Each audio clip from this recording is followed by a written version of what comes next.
अस्सलाम वालेकुम गाइस। आज की ब्रेकिंग न्यूज, एक मुस्लिम लीडर जोरान हमदानी जो न्यूयॉर्क के न्यू मेयर मुंतखब हो चुके हैं, उन्होंने न्यूयॉर्क सिटी से न्यूयॉर्क के साबका गवर्नर एंड्रू कोमो को शिकस्त दी है। वो ट्रंप का हमायत याफ्ता लीडर था एंड्रू कोमो, उसको पूरी तरह शिकस्त देके डेमोक्रेट पार्टी की तरफ से न्यूयॉर्क के मेयर मुंतखब हो चुके हैं।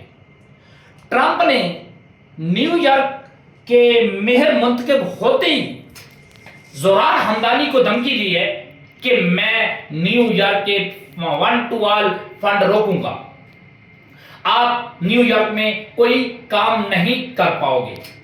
दूसरी तरफ जोरान हमदानी ने ट्रंप को धमकी दी है, अगर आपका फ्रेंड, आपका दोस्त नेतन्याहू अगर न्यूयॉर्क में आता है तो मैं इंटरनेशनल अदालत के मुताबिक, इंटरनेशनल लॉ के मुताबिक उसको न्यूयॉर्क में गिरफ्तार करूंगा। अब उनकी जो आपस में रस्साकशी जारी है, ट्रंप जो है यहूदियों को धमकी लगा के कह रहा है कि आपने जोरान हमदानी को वोट क्यों दिए। अब ट्रंप को बंदा सही टक्कर का मिला है।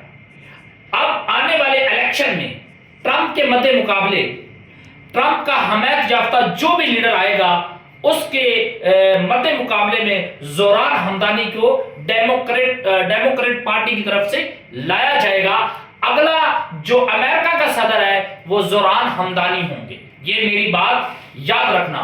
जोरान हमदानी ने इस्लामी फोबिया, जो इस्लाम के खिलाफ काम करते थे अमेरिका के अंदर बल्कि पूरी दुनिया के अंदर, उन्होंने कहा है कि अगर न्यूयॉर्क के अंदर इस्लामी फोबिया पर जो काम करते हैं उनको मुकम्मल तौर पर बंद किया जाएगा, उनको ऑफ किया जाएगा।